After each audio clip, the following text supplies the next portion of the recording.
Bonjour, je suis Rémi Bussac, je suis chef de mission climat à la direction Impact du groupe EDF, la direction en charge du déploiement des engagements RSE au sein du groupe.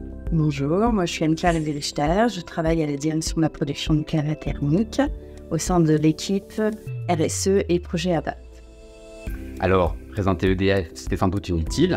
C'est tout simplement le plus grand producteur d'électricité décarbonée au monde, c'est-à-dire d'électricité produite sans émission directe de CO2, que ce soit à partir de nucléaire ou de renouvelables. Et la raison d'être d'EDF, c'est de construire un avenir énergétique neutre en CO2, conciliant la préservation de la planète, le bien-être et le développement grâce à de l'électricité et à des solutions et services innovants.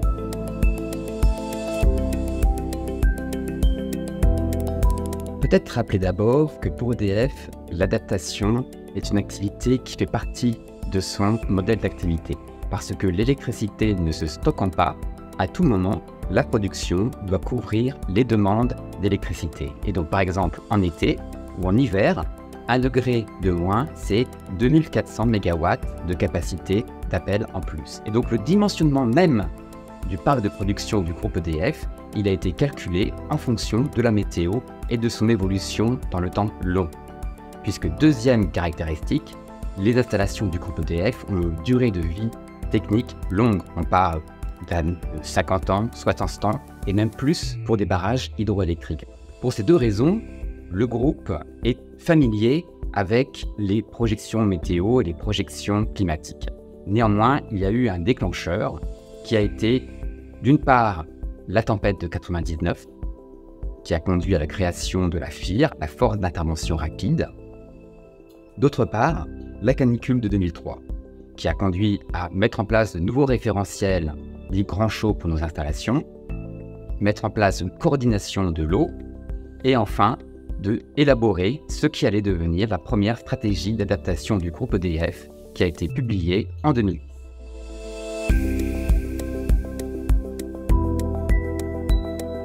Le point de départ pour le groupe EDF, cela a d'abord été de définir le risque climatique.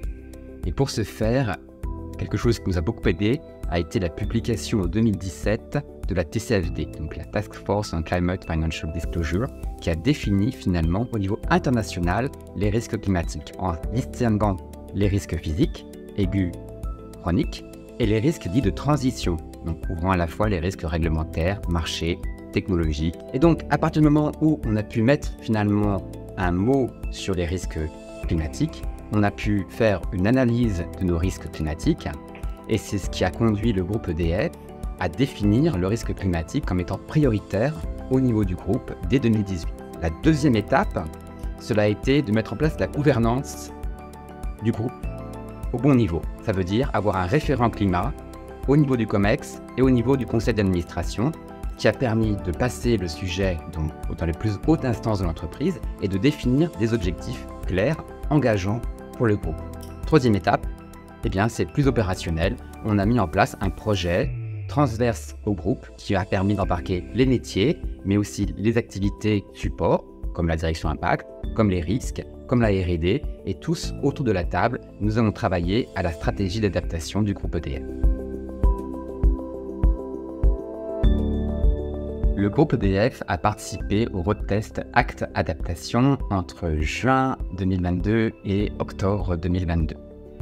Pour nous, c'était d'abord une formidable opportunité de pouvoir croiser un regard différent sur nos actions qui avaient été faites dans un cadre de volontariat jusqu'à présent dans le domaine de l'adaptation. Nous pensons que la démarche Acte Adaptation, c'est une vraie opportunité et ça répond à un vrai besoin pour les entreprises qui aujourd'hui n'ont pas ce cadre pour pouvoir analyser leur stratégie comme on peut trouver déjà pour l'atténuation. Et l'avantage que nous y avons vu également, c'est de nous préparer tout simplement aux prochaines exigences réglementaires, que ce soit au niveau national dans le cadre du plan national d'adaptation au changement climatique en cours de préparation, ou au niveau européen avec les prochaines échéances de la CSRD, la directive sur le reporting durable.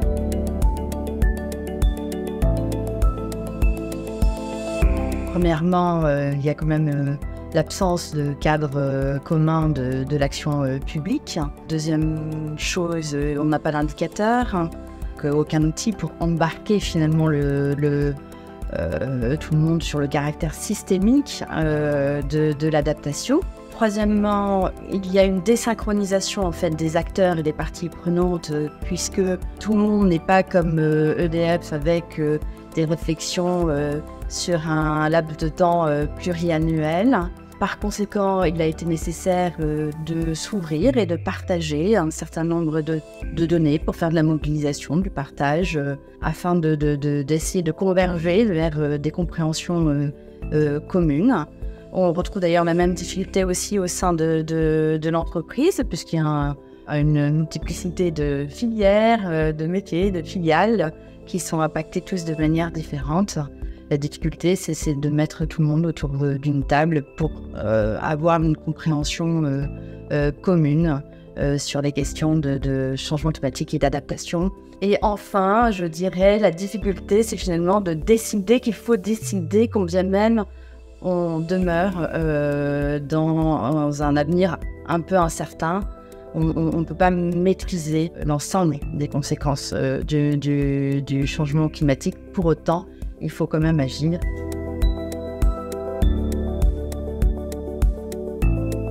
Parmi les leviers essentiels, je dirais que la création d'un service climatique au sein de la R&D a été essentielle et constitue aujourd'hui une porte d'entrée pour les données climatiques pour l'ensemble du groupe.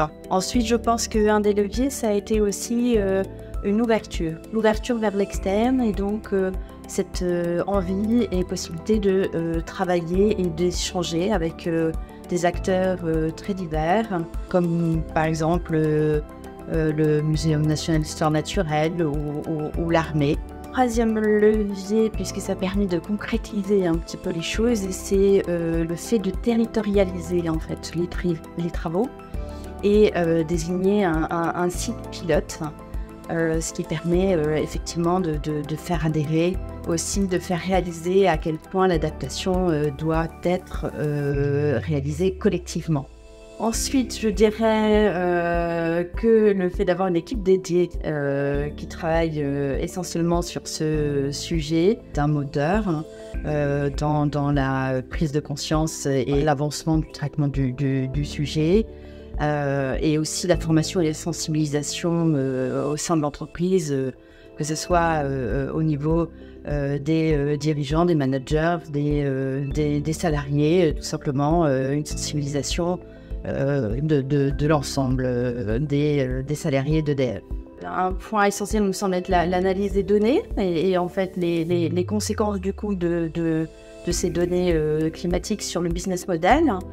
Quelles vont être les conséquences du changement climatique sur la demande et dès lors que on a quelques informations à ce sujet, pouvoir les anticiper.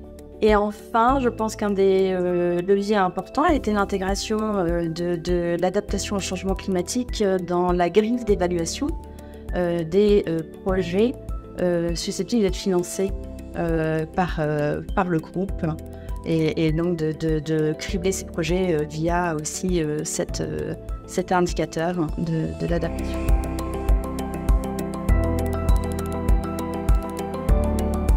Alors, je pense que je commencerai par dire que déjà les deux, l'atténuation et l'adaptation, sont indispensables l'une et l'autre et complémentaires.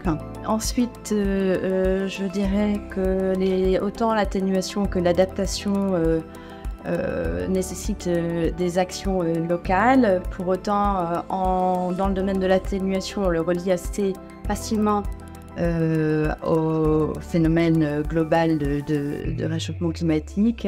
Autant pour l'adaptation, l'action locale va être ressentie au niveau local. On a une difficulté à le relier à l'effet global, alors que pour autant, par exemple, les puits de carbone contribuent à la lutte contre l'effet de serre au niveau global. Ensuite, je dirais évidemment l'absence d'indicateurs. S'agissant de l'adaptation, donc c'est évidemment moins facile à mesurer de manière générale et d'autant plus à mesurer le progrès en matière d'adaptation. Et enfin, à ce jour, mais ça doit changer. Il y a moins d'acteurs aujourd'hui dans le domaine de l'adaptation, pour des raisons assez évidentes. Certaines activités n'ayant pas nécessairement à se projeter sur des durées très très longues, n'étant pas aussi climato-dépendants que nous.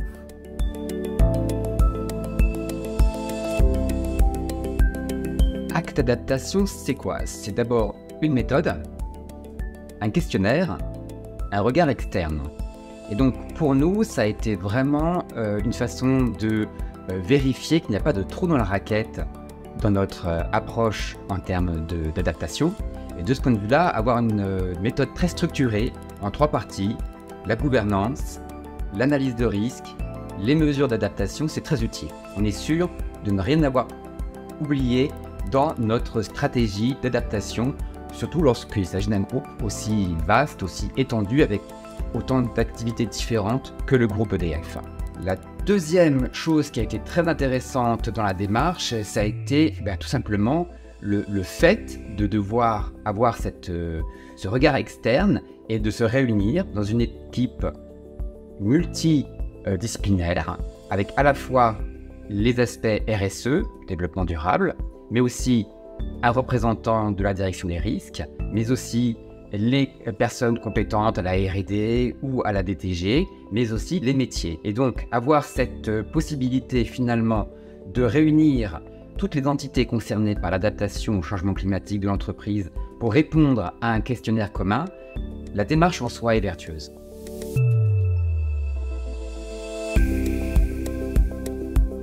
Pour une entreprise qui souhaiterait se lancer dans l'adaptation au changement climatique, je pense que la première chose à faire est de raisonner de façon progressive. Donc, ne pas se lancer tout de suite sur l'analyse de scénarios quantitatifs. Il y a des données qui sont disponibles, mais qui peuvent être un peu impressionnantes lorsqu'on n'a pas les moyens de les analyser. Commencez tout simplement par réfléchir de façon qualitative à climat existant sur quels sont vos risques. Mon deuxième conseil, c'est justement de travailler dès le départ en binôme entre les aspects environnementaux, RSE, le système de management par exemple de l'entreprise, et les aspects management de risque qui sont une très bonne porte d'entrée également pour partir d'objets très concrets et de travailler tous ensemble sur la stratégie d'adaptation de l'entreprise.